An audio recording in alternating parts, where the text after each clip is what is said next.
Hope lives, always. Even if we are not the best, even if we don't have the most knowledge or understand the best way to do something. This stole is one that I got when I had the opportunity to go on a mission trip to Guatemala.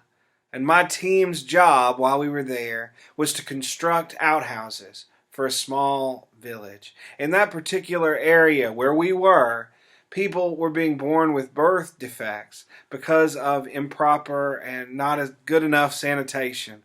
And so just by having outhouses, we were literally saving lives. And so that's what we were doing. We're building these outhouses out of cinder blocks. And while I was there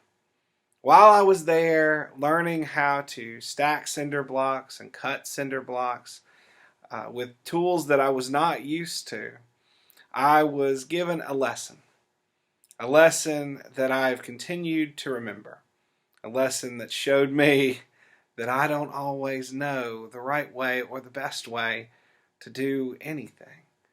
All I had to do was cut a cinder block in half, but the only thing I had was a machete, and that was the tool I was given to do that job.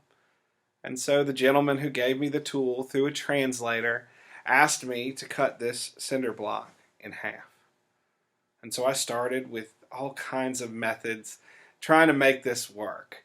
And I'm going to put a video right here so you can see my attempts as I try to cut this cinder block. You see at one point I try to saw it. I'm hitting it. He keeps telling me to flip the blade over and use the back of it. And I'm doing my best and I'm trying to listen. And I have some idea, I think, of how to do this. And then he asks if he can show me. And so I hand him the machete, and this is what happened. You can see that he knew something that I didn't. And he's showing me. He's giving me the opportunity to try, but he's showing me how to do it better, and it's up to me to listen. I think that's an important lesson for all of us, especially now as we are living in this pandemic. Nobody knows how to get through this better than anybody else. But we're all going to be in trouble hacking away at a cinder block and doing no good if we're unwilling to listen to each other, if we're unwilling to ask the hard questions, if we're unwilling to pay attention.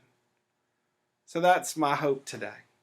That we are not the sole holders of hope, but that we reach out and we listen to the voices around us who are all searching for the same things and who may have just found things that we hadn't thought of yet, that are helpful, that are encouraging. Because hope lives always.